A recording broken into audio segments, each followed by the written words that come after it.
A big hello to my YouTube family. Welcome to Diva Classes. This is Divya Vadvani, your English teacher.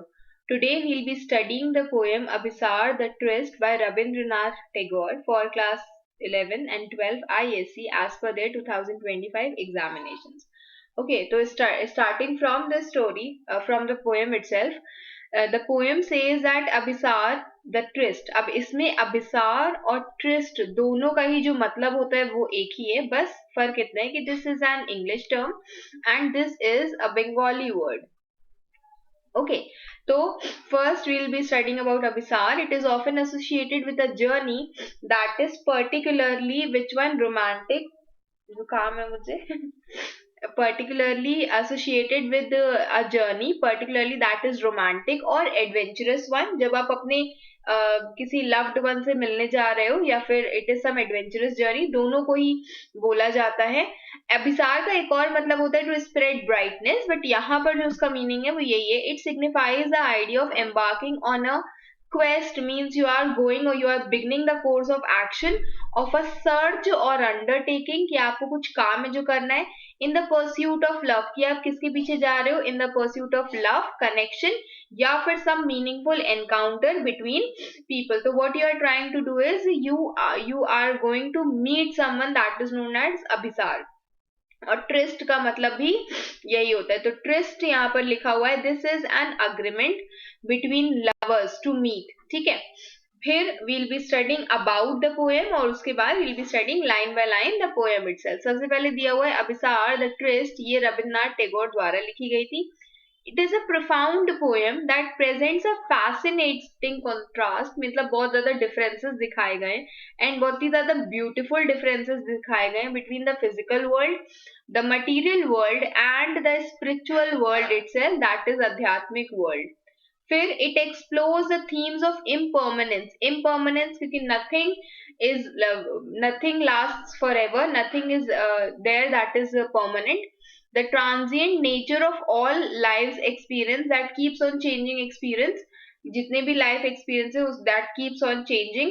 And the compassion and empathy जो एक person की true wealth होती. कहते हैं ना कि the person should be kind to others no matter whether the person is beautiful or not. The person should have behavior and manners in them and ethics in them. Then Tagore through beautiful contrasting imagery, भर भर के इसमें images use हुई हैं.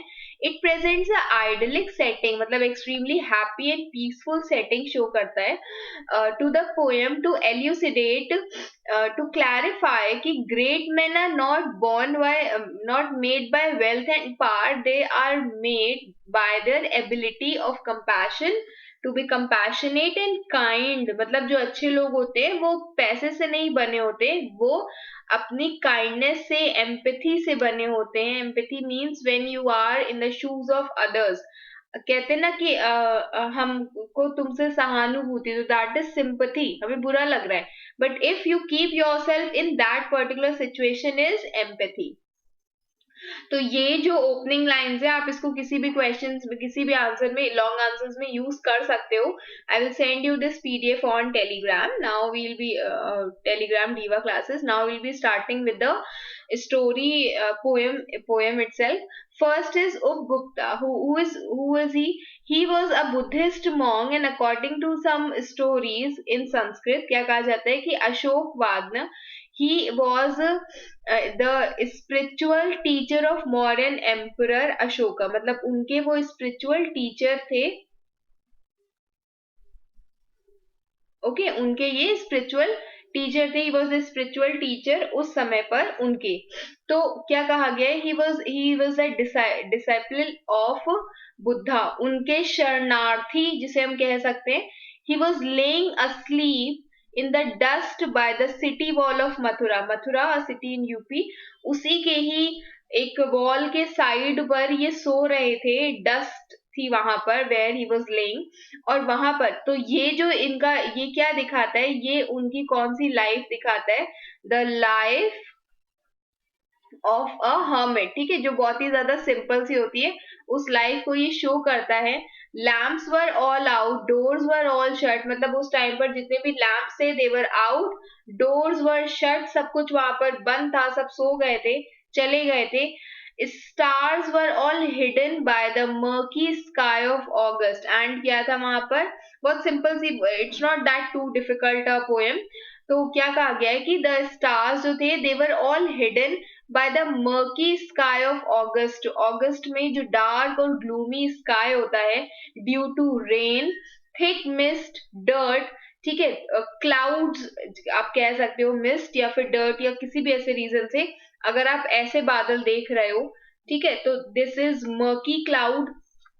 और these were there, they were, stars नहीं दिख रहे थे because they were hidden by the murky sky of August. और ये भी एक पार्ट है आपका इमेजरी का जिसमें यू कैन फील इट, आप इमेजिन कर सकते हो उसको।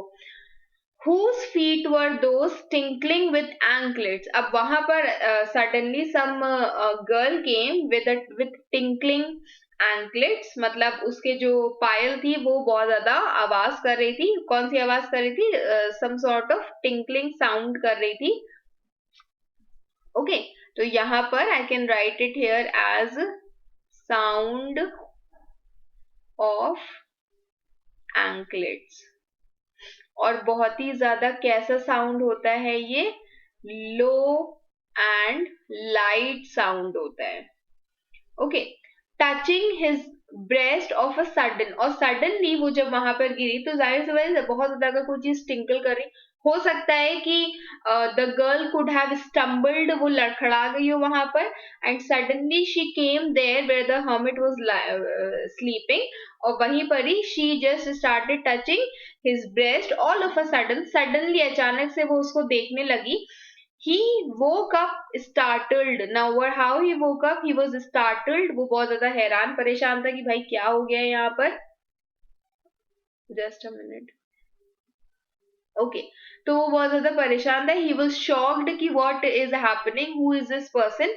And the light from the woman's lamp fell on his forgiving eyes. और जो लाइट थी उसके फेस से वो कहाँ पर गई? वो उसके forgiving आइज पर गई। किसके? हर्मिट की, जो सेंट था, उपगुप्ता थे, उनके बारे में यहाँ पर बोला गया है। और क्यों उनकी आइज जो है वो फॉरगिविंग थी?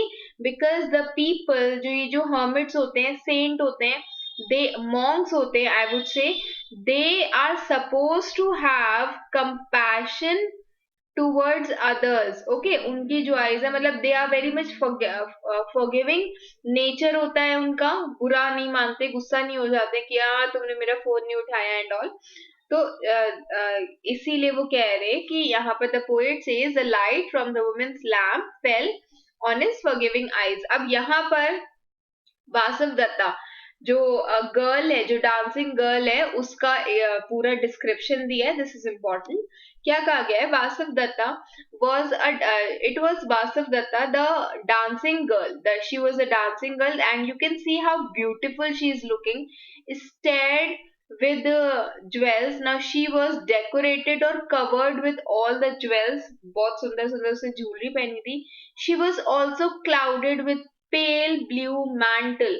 मैंटल यहाँ पर एक क्लोक को बोला गया है। ये देखो, ये एंकलेट्स है। ओके, और ये एक ऐसे करके क्लोक, शॉल भी कह सकते हो, ओवरकोट भी कह सकते हो, जैसे कुछ ऐसे एकदम लूज सा हो और उसके बाद साथ में ऊपर हुडी हो उसमें, तो ऐसे करके जो होता है दैट इज क्लोक। क्या बोला गया है कि she was also clouded, she was also covered with a pale blue, which color? Pale blue, बहुत ज्यादा ब्राइट नहीं था ब्लू, लूज, बहुत ज्यादा डल ब्लू कलर था। ओके, तो उसी को उसने ऐसे करके ओढ़ के रखा था। Drunk with the wine of her youth. Now what does it, ये जो लाइन है क्या कहती है? ये बोलती है that the girl was very much beautiful obviously in the eyes of the poet itself। Poet ने जैसे उसको बोला था कि just like poet in the sense कि how beautifully the poet has described her। क्या कहा गया? just like the wine can intoxicate a person, okay, who takes it in excess, lady was also overwhelmed and excessively proud of her beautiful, youthful beauty. And the lady, just because she was so beautiful, she was definitely proud of her uh, beauty. तो ये एक example of metaphor है यहाँ पर, जहां पर उसको उसकी जो ब्यूटी है उसको किससे कंपेयर किया गया है, the wine of her youth से कंपेयर किया गया, वाइन से कंपेयर किया गया. You can take the example of that. She lowered her lamp, वो थोड़ा सा अपना लैम्प उसने उसको नीचे किया. And saw the young face austerely beautiful. Okay, austerely means something in a very severe or strict manner. मतलब यू कैन फाइंड इट कि भाई ये ऐसे जो लोग होते हैं they are lacking in comfort, वो बहुत ही ज्यादा सादा साधारण जीवन जी रहे. तो ऑस्टेरिटी इज समथिंग जो that is away from all the materialistic world, सुख सुविधा, गोलगप्पे एंड मोमोज उन सबसे अलग होती है. ओके, ऑस्टेरली ब्यूटीफुल, यहाँ पर किसकी बात हो रही है, यहाँ पर उस हर्मिट की बात हो रही है.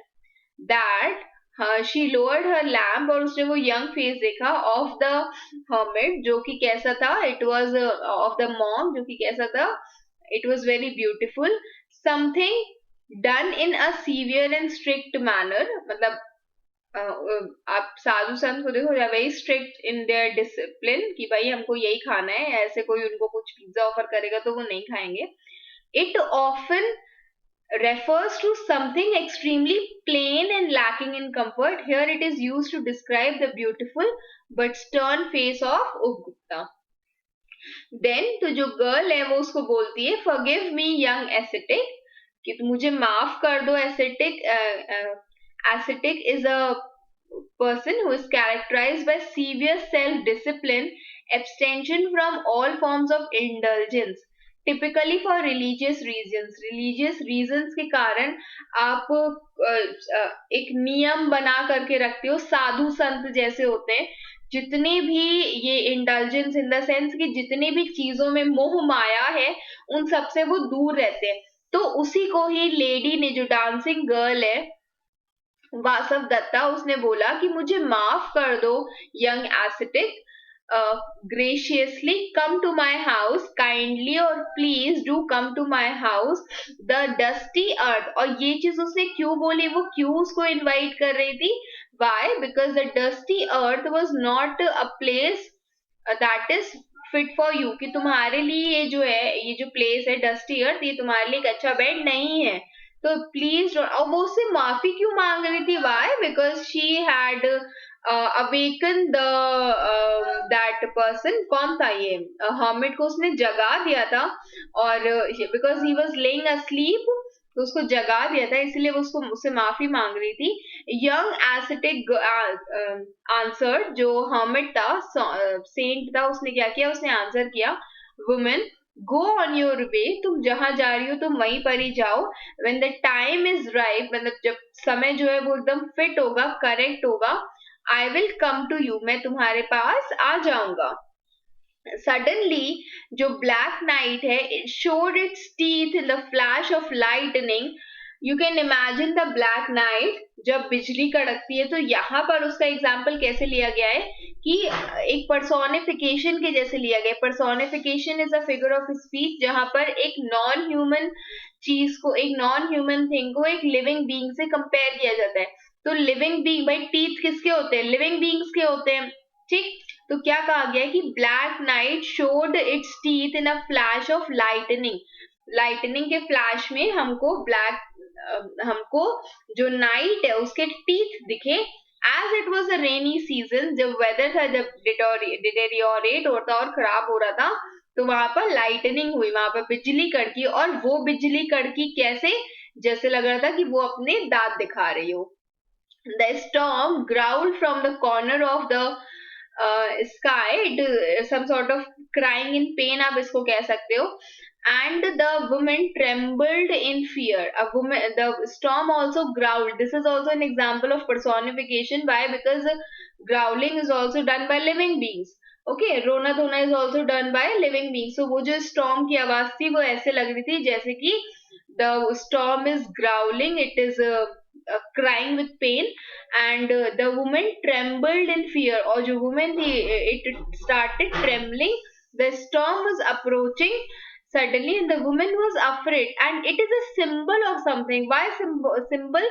Because हो सकता है कि इस woman को भी something bad was about to happen in the near future, इसीलिए it could be a symbol as well. और women trembled in fear, और वो फिर वहां से चली गई अपने घर, because she knew कि जो मौसम है वो अभी अच्छा नहीं है.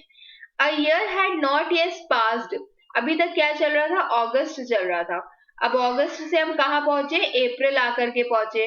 तो it was evening of a day in April. Evening, एक शाम को अप्रैल में एक शाम थी. In the season of spring you can see how beautifully the spring looks like.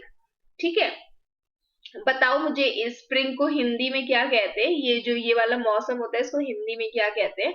It was evening of a day in April in the spring and the branches of the way side trees. Way side trees मतलब रास्ता और रास्ते के side वाले जो area है, they were full of blossom, मतलब the trees were full of flowers, जैसे हमने आपको भी शो किया यहाँ पर. तो gay notes means happy notes of the flute came floating in the warm spring air from afar. कहीं दूर से कोई ऐसा लग रहा था कि कोई फ्लूट बजा रहा हो, बांसुरी बजा रहा हो. And happy notes of the flute, कहीं दूर से वो आ रहे थे. Floating in the warm spring, ऐसे लगा था कि वो नोट जो है वो ऐसे तैरते हुए आ रहे हैं. मतलब this is also a kind of beautiful picture imagery is being shown, जिसको आप इमेजिन कर सकते हो कि स्प्रिंग सीजन है. ओके, आप देख रहे हो वहां कितना सुंदर सुंदर सा फूल है, और वहीं पर ही बहुत सुंदर सी आवाज आ रही है कहीं से. Okay, and this is reminded कि the beauty, love, hope and the happiness symbolic of spring season. तो ये सारी चीजें किसका सिंबल है? कि स्प्रिंग सीजन आता है तो खुशियां आती है. Okay, then the citizens had gone to the woods. The citizens have gone to the forest so that they can celebrate the festival of flowers. वहां पर फेस्टिवल लगा हुआ कोई फ्लावर्स का, स्प्रिंग सीजन का, तो इसीलिए वो लोग गए थे. सब के सब वहां गए थे जो लोग थे. From the mid sky gazed the full moon of the shadows of the silent town. तो क्या कहा गया है कि जो मिड स्काई, स्काई के बीच में there was the full moon of the shadows of the silent town, and it was, what was it doing? It was gazing to the shadows of the silent town. उनको वो देख रहा था. That night when the full moon was shining brightly and all the people were sleeping, और they might have gone to the festival. दोनों ही चीजें हो सकती हैं, ठीक, या फिर एक साथ ही हो सकती है दोनों. The young ascetic, the hermit, the monk, he was walking in a lonely street, और वहां पर वो वहां से गुजर रहा था. while overhead, वहां पर on their head there were quails. you know quails, अभी हम लोग इसकी फोटो दिखाते हैं. तो these are quails. okay, और इसके लिए क्या कहा गया है? they uttered from the mango branches पर वो थी, और वहां से मैंगो ब्रांचेस पर वो थी, और वहां से वो क्या शो कर रही थी? देवर शो देयर स्लीपलेस प्लेन, मतलब सम सॉर्ट ऑफ कंप्लेंट्स, और देयर लेमेंट्स जो थे वो एक दूसरे से कर रही थी, एक दूसरे से कंप्लेन कर रही थी. ऐसे लग रहा था. Could be heard singing their love sick melodies tirelessly calling their loved ones from the mango trees nearby. ठीक है, आसपास से उनको बुला रही थी, और they were also, what they were doing, they were calling their, जो उस मैंगो ट्री पे बैठे थे उनको भी वो लोग आवाज लगा करके उनको कंप्लेन कर रही थी. Plain means to complain someone, or to sing a song that is full of complaints. Upgupta passed through the city gates and stood near the base of the rampart. It is a defensive wall, defensive wall of a castle or walled city having a broad top with walkway and typically a stone parapet. तो ये हम इसको यहाँ पर show कर देते, meaning हमने सिर्फ ऐसे लिख दिए वहां पर. दिस यू कैन सी, ये जो हिस्सा है कि एक गोल सा एरिया है जहां पर वॉकिंग एरिया इज देयर, ठीक है। तो ये आपका जो पार्ट होता है that is रैम्पर।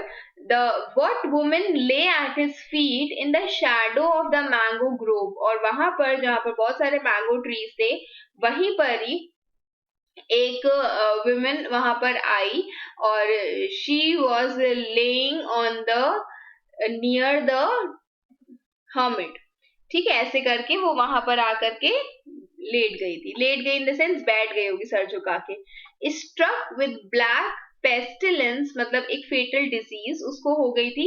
Her body was spotted with sores of smallpox, और उसकी body,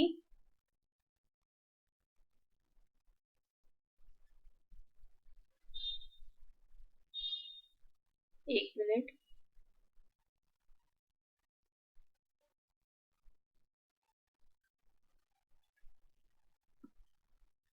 okay, her body was spotted with sores of smallpox, उसको स्मॉल पॉक्स हो गया था। अब इसकी picture I will not show you. She had been hurriedly driven away from the town, और वो वहां पे टाउन से बहुत ही ज्यादा तेजी से वहां से चली गई थी, उसको हट भगा दिया गया था, सो दैट जो उसकी पॉइजनस डिजीज है जो बाय क्लोज कांटेक्ट हो जा रही है उससे वो दूर हो जाए, उसके पास वो ना जाए। इसीलिए जब उसको हुआ ये महामारी जैसे हुई, तो वो वहां से उसको भेज दिया गया, उसके जो भी एरिया जहाँ पे वो रहती है उसको वहां से दूर कर दिया गया। The ascetic sat by her side, और जो एसिटिक था वो उसके पास आकर के बैठा। took her head on his knees, उसका हेड अपनी नीज पर रखा। moistened her lips with water, उसको पानी पिलाया। and smeared her body with balm, and smeared और coated her और marked her body with balm, because उसको बहुत ज्यादा प्रॉब्लम, उसको बहुत ज्यादा wounds हो गए थे due to smallpox. who are you merciful one, तो जो वुमेन है उसने पूछा कि तुम कौन हो। asked the woman, the time at last has come to visit you, and I am here, Vasavdatta, replied the young ascetic। तो ascetic ने क्या कहा कि वही लेडी, ये वही लेडी है जो डांसिंग गर्ल थी एकदम बिगनिंग में, जो बहुत ब्यूटीफुल सी थी। उसने उसने बोला, यंग एसेटिक ने बोला, जिसका नाम वो गुप्ता था, उसने कहा कि द टाइम एट लास्ट, उसने कहा था ना एक समय पे प्रॉमिस किया था कि I will meet you whenever the time is good. तो वो कहता है कि द टाइम एट लास्ट, जो समय है वो फाइनली आ गया है, और I am here, Vasav and I am here Vasav Datta, वो उसको रिप्लाई करता है। क्या वो उसको बोलता है कि young hermit new the women, वो उसको पहचान जाता है कि ये वही वुमेन है, and has come to help her in her distress when nobody else was around, and he came there to help her at the time of distress, जब वो इतना ज्यादा परेशान थी तब उसको हेल्प किया, और जब कोई भी उसकी हेल्प के लिए वहां पर नहीं आ रहा। तो what does it show, it shows that monks are supposed to be compassionate enough. Okay, they are not supposed to ignore someone or leave them at the time of need. They are the people who are supposed to be compassionate, kind to and helpful to each other. Then अब इसका title दिया हुआ है, along with the title I have there are a few points of themes also, this you can study, ये वही चीज है, बस love and compassion इसमें शो किया गया है, and that you have seen in the beginning of the story, कि भाई start एकदम end of the story जहां पर वो जिसको सबने निकाल दिया, सबसे उसको दूर कर दिया गया, वासव दत्ता को जो यंग हर्मिट था उसने उसको बाम लगाया, क्योंकि वो कंपैशन शो कर रहा था। भाई डिजीज तो उसको भी हो सकती थी ना, but he was not afraid of those things. Impermanence of youth and beauty, you can see that the girl who is very much beautiful has now been abandoned by all because she was stricken with the epidemic, some smallpox। spirituality जिसमें selflessness, devotion, detachment होता है। then social injustice, जब the lady was sent out of the place जहां पर वो रहती थी, just because कि उसको ये प्रॉब्लम हो गई थी, स्मॉल पॉक्स हो गया था। And it celebrates nature also, बहुत ही ज्यादा ब्यूटिफुली नेचर को इसमें डिस्क्राइब किया गया है। ओके, उसके बाद आता है इसका टाइटल दैट सेज कि अभिसार और वर्ड, जो इंग्लिश वर्ड है ट्रिस्ट, वो दोनों ही एक ही चीज बताते हैं, that is meeting between two lovers और टू पीपल। यहाँ पर एक something that is some sort of attachment can be seen between the two people, though the present poem doesn't really deal with the conventional kind of romantic love affair. जो meeting है it outside the Mathura city wall, she needed someone the most to take care of her was no less than a tourist. But उस time पर जब उसको सबसे ज्यादा जरूरत थी किसी की, तो उस टाइम पर when she met Upgupta, it was the highest kind of love on display, that is spiritual love. Okay, तो दिस इज ऑल। अब यहाँ पर एक और बस चीज इसमें बोली गई है कि उपगुप्ता he believed in selfless service, he attended and cared for Vasav Datta when जब कि जो एंटायर सिटी थी उसने क्या किया, उसको अलग कर दिया, दूर कर दिया। ये जो है it was a secret meeting between them, और ये जो सीक्रेट लव अफेयर है जो कि किसी को भी नहीं पता था, obviously there was nothing has been shown in the poem, तो is not justified but also very meaningful. तो वो जस्टिफिकेशन भी दे रहा है उसका, और वो मीनिंगफुल भी है। Okay, not only justified means कि वो जस्टिफिकेशन भी दे रहा है और मीनिंगफुल भी है, सिर्फ जस्टिफाई नहीं कर रहा है, वो उसको बता भी रहा है कि हाँ this was the true title of the story. तो I hope you all have understood, सिर्फ समरी पढ़ करके मत जाना। Just go, you can multiple websites are there, you can go and read it if you don't have your own workbooks, critical appreciation, critical analysis uska padho, you can study the title, the theme of the story, poem, the character sketches of these। वैसे character sketch बहुत rare है कि poems में पूछा जाता हो, but still descriptions पूछे जाते हैं, तो you can explain those too। If there is something you wish to understand more, you can mention it in the comment box। If you have liked the video, do share it with your friends as well as your best friends, and do subscribe to my channel। Thank you।